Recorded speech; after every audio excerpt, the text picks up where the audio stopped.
Hey, mambo vipi? Tunaendelea na kujifunza jinsi ya kutumia SmartArt graphic katika PowerPoint. Katika video iliyopita niliweza kufahamisha namna gani ya kuingiza SmartArt graphic katika slide zetu, jinsi ya kuinsert, lakini leo nitakwenda kufahamisha jinsi gani ya kuweza kubadilisha color ya hizo SmartArt graphic ambazo utakuwa ukizitumia na vile vile kuweza kuweka style mbalimbali. So moja kwa moja tunakuja katika ile tab ya design, lakini hakikisha umeiselect hiyo SmartArt graphic yako ambayo unahitaji kuweza kuicustomize na kuipa style mbalimbali. Then baada ya hapo utakapo click katika tab ya design utaletewa setting mbalimbali ambazo unaweza kuzifanya katika hiyo SmartArt graphic yako. Lakini ukiangalia upande wa kushoto kuna vitu ambavyo tayari tumeshavizungumzia katika video iliyopita kama vile promote, demote, right to left. So leo tutaangalia namna gani ya kuchange colors na pia tutaangalia hizi style mbalimbali ambazo tumepatiwa hapa. So wacha tu click hapa katika change colors na hapa unaletewa accent mbalimbali ambazo unaweza kufanya nazo kazi. Kuna primary themes colors, hizi ni primary ambazo tunaweza kusema kama ni default. Kuna hii ambayo inakupa outline dark, then kuna hii dark 2 outline, kuna hii ambayo dark 2 fill ambayo ipo fill ndani ya boxi zetu katika hii SmartArt graphic yetu. Lakini pia kuna hii colorful ambayo inakupa rangi tofauti tofauti wa kila kiboxi cha hiyo SmartArt graphic yako ambayo umeitumia kama hivi ambavyo unaona.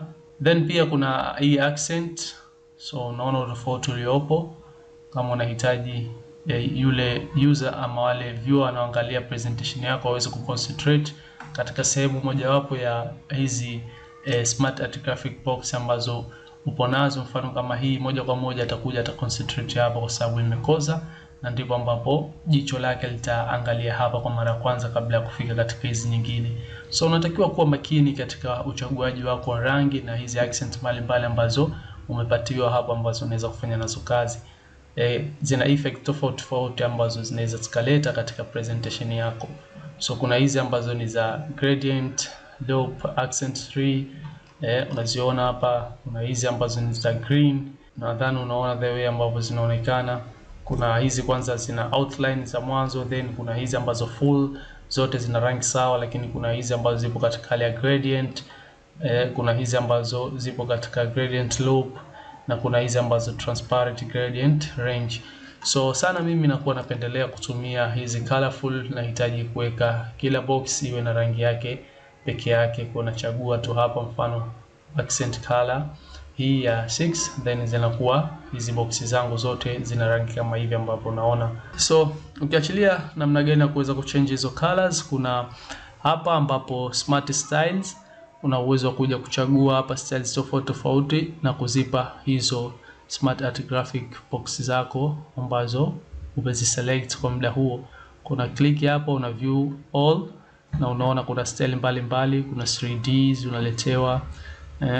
Nadhani utaweza kufanya nazo kazi hizi na kuona effect zake na kuona ile ambayo unahisi kwako ukitumia katika sehemu hiyo, basi itakuwa ina display vizuri na inaonekana vizuri. So unaweza kushow item zako the way ambavyo unaona hapa na zikavutia wale watazamaji hata katika presentation yako. Unapo present hiyo kazi yako, basi moja kwa moja wale wasikilizaji na watazamaji wanakuwa wameweka attention yote kwako. So nadhani utaweza kutumia hizi na zitaweza kusaidia sana katika ufanyaji wako wa kazi. So jaribu kuzipractice huko na kuona effect zake, then tutakuja kuona setting nyingine mbalimbali ambazo tunaweza kuzifanyia katika hizi SmartArt graphics zetu ambazo tumepatiwa katika application hii ya PowerPoint. So asante sana, leo tuishie hapa, tukutane katika video ambayo itafuata. Tutakuja kujifunza vitu vingine, bado tupo katika kipengele hichi cha SmartArt. So usiwe mbali na channel yangu ya YouTube. Kama bado hujasubscribe channel yangu ili usiweze kupitwa na tutorial mbalimbali ambazo nakuwa na upload katika YouTube channel yangu. Na pia share na wengine nao wapate kuja kujifunza, tuweze kujifunza pamoja. Kuna watu wengi ambao wanahitaji kuweza kujifunza hivi vitu katika lugha yetu ya Kiswahili. So share nao wapate kujumuika na sisi. So tukutane katika video ijayo.